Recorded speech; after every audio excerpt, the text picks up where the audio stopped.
The next generation incident command system consists of a router and an app that helps first responders communicate with each other during their daily operations or when the network fails. The system can keep first responders connected in events where there is infrastructural damage, such as during Hurricane Katrina or when the communication system is overloaded, as often happens during parades.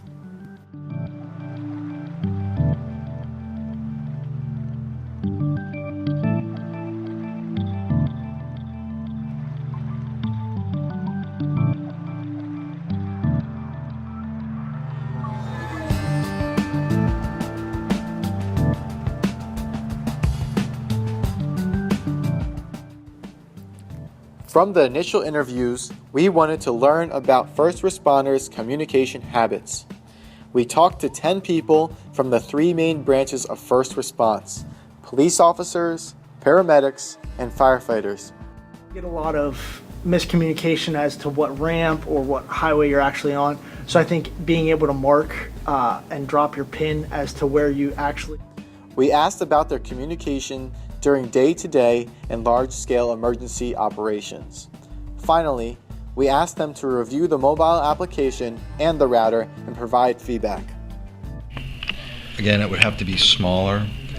Visually, there would have to be something here to indicate that it's on. With the requests, that should also be like the map, if you can layer that so that the ambulance can see how many injuries there are and what kind of injuries.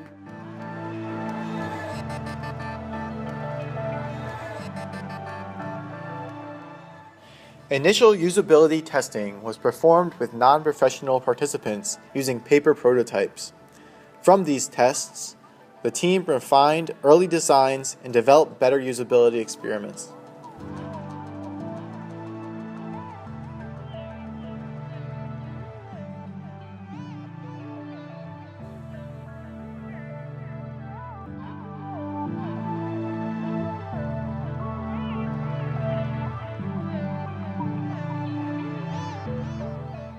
The team developed medium fidelity prototypes for usability testing with first responders.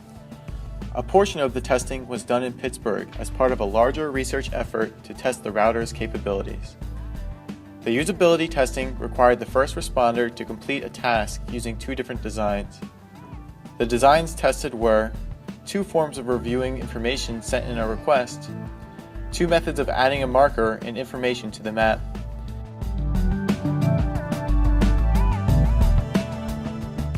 2 ways of drawing a circle on the map,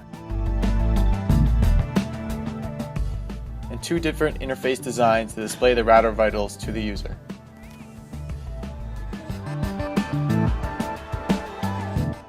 There was insufficient data gathered on the request review form to have significance, but from initial testing, first responders seemed to prefer the list design to the sentence design.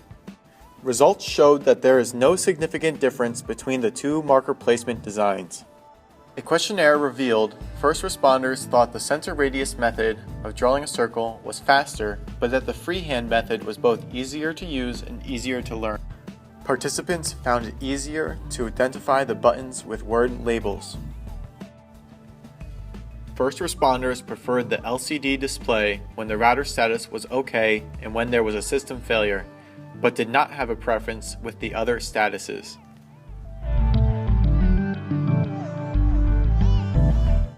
Participants were able to correctly identify the router status 94% of the time with the LCD display and 88% of the time with the icon indicators.